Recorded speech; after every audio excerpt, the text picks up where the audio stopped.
It was a cold, late evening when I found myself waiting for a cab.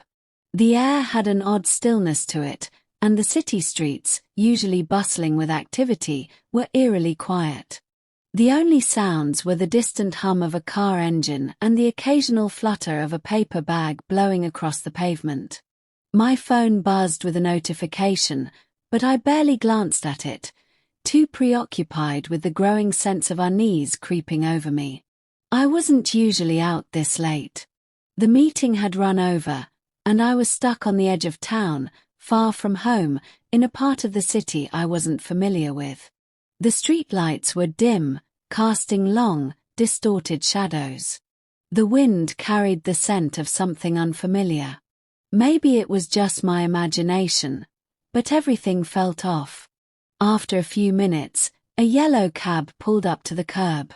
The driver, an older man, had his face obscured by the dim interior light. He smiled at me as I climbed in, his eyes reflecting something strange, like a fleeting glint of something hollow. "Where to?" he asked in a hoarse voice, as though he'd just woken up from a deep sleep. I hesitated but gave him my address. I just wanted to get home.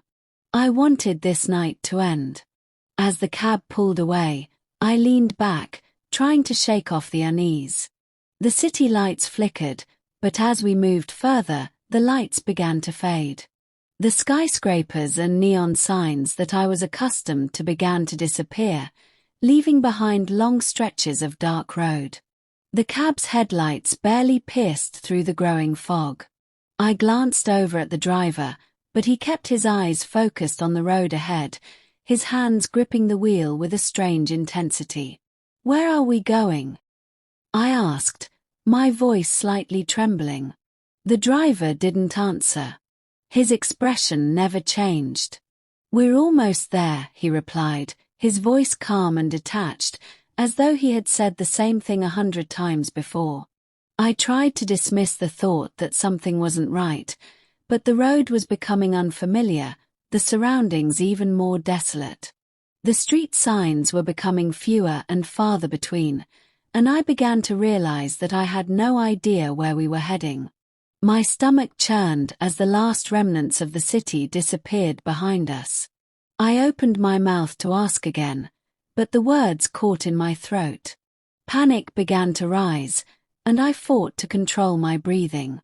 I felt trapped in this moving car, with no way to escape. The silence between us was deafening, and I had no idea where this road was taking me. And then I noticed it, something in the back seat. A figure. Sitting perfectly still, its face hidden in the shadows. I blinked, my heart hammering. Was I seeing things? I turned my head, trying to focus on the figure, but as soon as I did, it vanished, gone, like a wisp of smoke. I spun back around to face the front. "Did you see that?" I asked, trying to steady my voice. The driver didn't answer.